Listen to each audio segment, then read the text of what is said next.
सर्वेभ्यो नमो नमः। आज की वीडियो में हम अव्यय पढ़ेंगे और ये जो अव्यय है ये 10th क्लास के सिलेबस में जो आज के टाइम पे अव्यय है वही अव्यय मैंने यहाँ पे केवल बनाए हैं सिलेबस के हिसाब से, क्योंकि अव्यय तो बहुत सारे हैं लेकिन केवल सिलेबस वाले हम आज पढ़ने वाले हैं। और वैसे अव्यय की विस्तृत जो वीडियो है, बहुत बड़ी वीडियो हमने पहले बनाई हुई है। अगर आपको डिटेल में अव्यय पढ़ने हैं तो आप अव्यय की वो वीडियो देख सकते हैं। 2 वीडियो हमने पहले बना रखी है।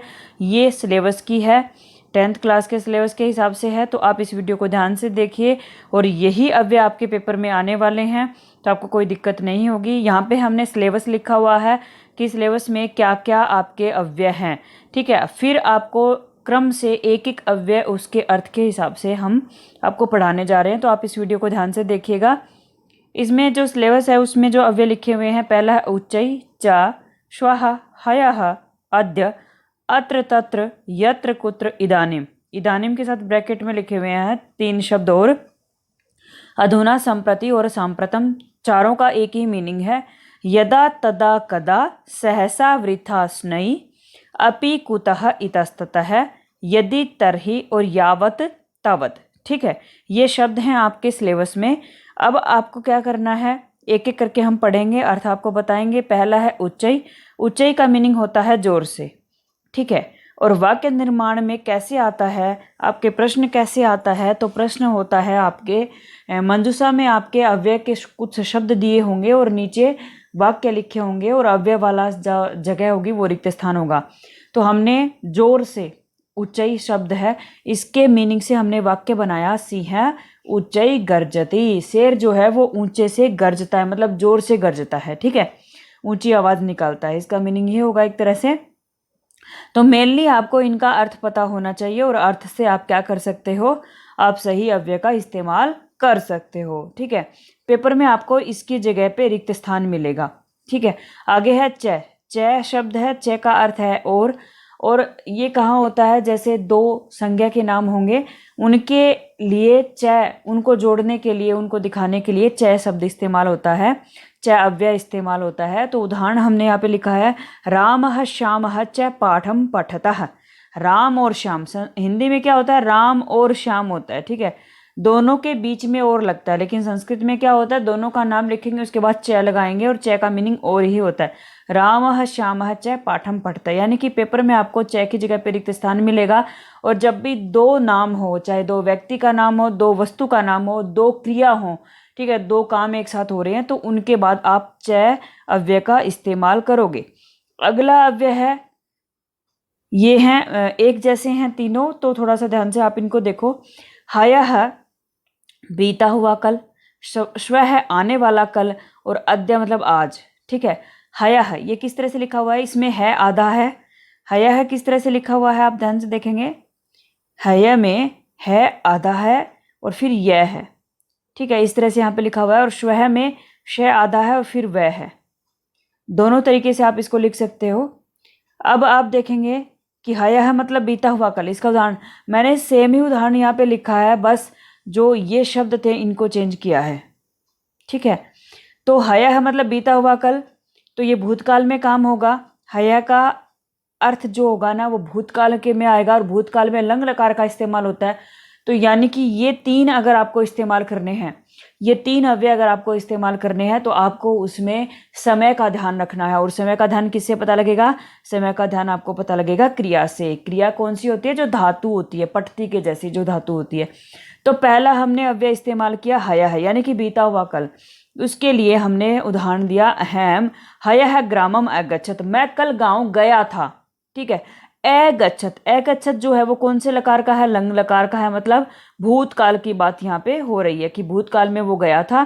तो आपको क्या ध्यान रखना है, हयः अव्यय जहाँ पे इस्तेमाल करना हो वहाँ पे इस शब्द को, इस धातु को, इस क्रिया को देख लेना, ये भूतकाल में होनी चाहिए। और भूतकाल मतलब लंग लकार जो कि ऐसे शुरू होता है, ठीक है।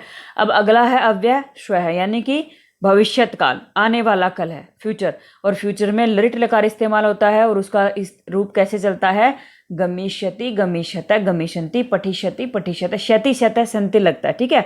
तो आप इस तरह से, यानी कि आप क्या करोगे, इन दोनों अव्ययों को करने के लिए श्वः को देखो और जहां आपको श्वः लगाना है वहां पे इस धातु को, इस क्रिया के रूप को आप देखोगे और उसके हिसाब से लगाओगे। ठीक है, लंग लकार है तो हया है लगाना, और लृट लकार है तो श्व है लगाना।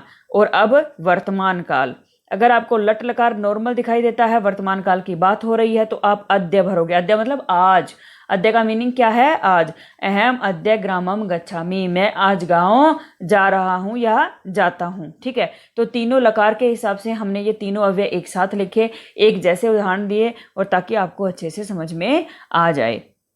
आगे देखते हैं, ये जगह को बताते हैं ये वाले अव्यय। ठीक है, तो अब इसमें आपको क्या करना है? तत्र।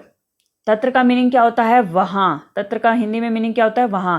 सह तत्र गमिष्यति, वह वहां जाएगा। हमने यहाँ पे तत्र शब्द इस्तेमाल किया कि वह वहां जाएगा। अत्र मतलब यहां। अत्र का मीनिंग क्या होगा? यहां। ठीक है, अत्र का मीनिंग होगा यहां। आप लिख लोगे कॉपी में अच्छे से। सह अत्र आगमिष्यति, वो यहां आएगा, मतलब वहां के लिए तो जाएगा और यहां के लिए आएगा। ठीक है, क्योंकि यहां नजदीक को बताता है और वहां दूर को बताता है। अगला शब्द है कुत्र। कुत्र का मतलब क्या होता है? कहाँ। ये प्रश्नवाचक शब्द है। तो सॉरी, यहाँ पे वाक्य के एंड में प्रश्नवाचक चिन्ह नहीं लगा हुआ, मैंने लगा दिया है, आप इसको नोट करोगे। प्रश्नवाचक शब्द आपके सिलेबस में एक तो कुत्र है और एक कदा है। कदा का मीनिंग क्या होता है? कब। ठीक है, कुत्र तो बताता है जगह को और कदा बताता है समय को। तो जहां वाक्य के अंत में प्रश्नवाचक चिन्ह दिखाई दे, आप कुत्र या कदा शब्द जो हैं इनमें से एक रिक्त स्थान में भरोगे। वहां पे देखोगे कुत्र दे रखा है कि कदा दे रखा है, और अगर दोनों दे रखे हैं तो आप क्या देखोगे? आप ये देखोगे कि जगह की बात हो रही है कि समय की बात हो रही है। जगह की बात होगी तो आप कुत्र शब्द इस्तेमाल करोगे, और अगर समय की बात होगी तो आप कदा शब्द इस्तेमाल करोगे। सह कुत्र गमिष्यति, वह कहाँ जाएगा। ठीक है, अगला शब्द है यत्र। यत्र का मीनिंग क्या होता है? यत्र का मीनिंग होता है जहां। सह यत्र गमिष्यति, वह जहां जाएगा। ठीक है, तो इस तरह से ये वाक्य बन गए, ये जगह वाले थे। अब ये क्या है? समयवाचक शब्द हैं, और समयवाचक भी चारों के चारों जो है वो अब का मीनिंग दे रहे हैं, मतलब अभी की बात हो रही है। इदानिम का मीनिंग क्या होता है? इदानिम का मीनिंग होता है अब। ठीक है, इदानिम का मीनिंग क्या होता है? अब। इन चारों का मीनिंग ही सेम है। अधुना का मीनिंग भी अब है, संप्रति का भी, सांप्रतम का भी। इसीलिए यहाँ पे सेम वाक्य लेकर के केवल बीच वाला शब्द चेंज किया है। इदानीम, अधुना, संप्रति और सांप्रतम। ठीक है, सबका मीनिंग एक ही है, हमने केवल ये शब्द चेंज किया। अहम इदानीम संस्कृतम पठामि, मैं अब संस्कृत पढ़ता हूँ। अहम अधुना संस्कृतम पठामि, मैं अब संस्कृत पढ़ता हूँ। अहम संप्रति संस्कृतम पठामि, मैं अब संस्कृत पढ़ता हूँ। अहम सांप्रतम संस्कृतम पठामि, मैं अब संस्कृत पढ़ता हूँ। सेम वाक्य मैंने जानबूझ के लिखा है ताकि आपको इसको समझने में आसानी रहे। अब आगे बढ़ते हैं। ये जो शब्द है ये समयवाचक शब्द है एक तरह से ये भी। तो पहला शब्द है यदा। यदा का अर्थ क्या होता है? जब। यदा का अर्थ क्या होता है? जब। तदा। तदा का अर्थ क्या होता है? तब। और कदा का अर्थ क्या होता है? कब। ये मैंने बताया था आपको। प्रश्नवाचक शब्द है कुत्र और कदा। कुत्र जगह के लिए और कदा समय के लिए। प्रश्नवाचक चिन्ह को देखना, और प्रश्नवाचक चिन्ह जहां दिखाई दे वहां कुत्र या कदा में से एक रिक्त स्थान में भरा जाएगा। जो मंजूषा में दिया हो वो वहां पे भर देना। ठीक है, तो आगे बढ़ते हैं। यदा। यदा अहम गमिष्यामि, जब मैं जाऊंगा। तदा। तदा मतलब तब। तदा सह आगमिष्यति, तब वह आएगा। एक जैसे बन रहे हैं कि नहीं बन रहे? कि जब मैं जाऊंगा तब वह आएगा। तो जब वो काम होगा तब दूसरा काम होगा। ठीक है, इस तरह से यदा और तदा समय को बताते हैं। फिर है कदा। कदा मतलब कब, कि ये काम कब होगा। स कदा आगमिष्यति, वह कब आएगा। ठीक है, तो इस तरह से ये होगा। फिर उसके बाद कुछ और अव्यय बचते हैं, वो देखते हैं। सहसा। सहसा का अर्थ क्या होता है? अचानक। अचानक से कोई काम होता है तो अचानक के लिए आप सहसा शब्द इस्तेमाल करोगे। तो इसके लिए वाक्य है सहसा निर्णयः न करणीय है। अचानक से कोई निर्णय नहीं करना चाहिए, फैसला नहीं करना चाहिए। अगला शब्द है वृथा। वृथा का अर्थ होता है बेकार, कि वृथा समय है न यापनीय है। बेकार में समय जो है वो खराब नहीं करना चाहिए, बिताना नहीं चाहिए, वृथा। फिर है स्नेही। स्नेही का अर्थ होता है धीरे। ये पेपर में काफ़ी बार आता है। एक तो स्नेही और एक उच्चई। उच्चई मतलब जोर से और स्नेही मतलब धीरे से, दोनों एक तरह से विलोम है। ठीक है, सह स्नेही। स्नेही चलती, वह धीरे धीरे चलता है। ठीक है, तो आप मतलब धीरे धीरे कोई काम होगा उसके लिए स्नेही शब्द इस्तेमाल होगा। तो इस तरह से हमने ये अव्यय जो थे वो हमने कर लिए हैं। और अगर ये वीडियो आपको पसंद आई तो लाइक शेयर और सब्सक्राइब कीजिए और इससे संबंधित जो भी सुझाव हैं वो आप हमारे कमेंट बॉक्स में लिख सकते हैं। धन्यवाद।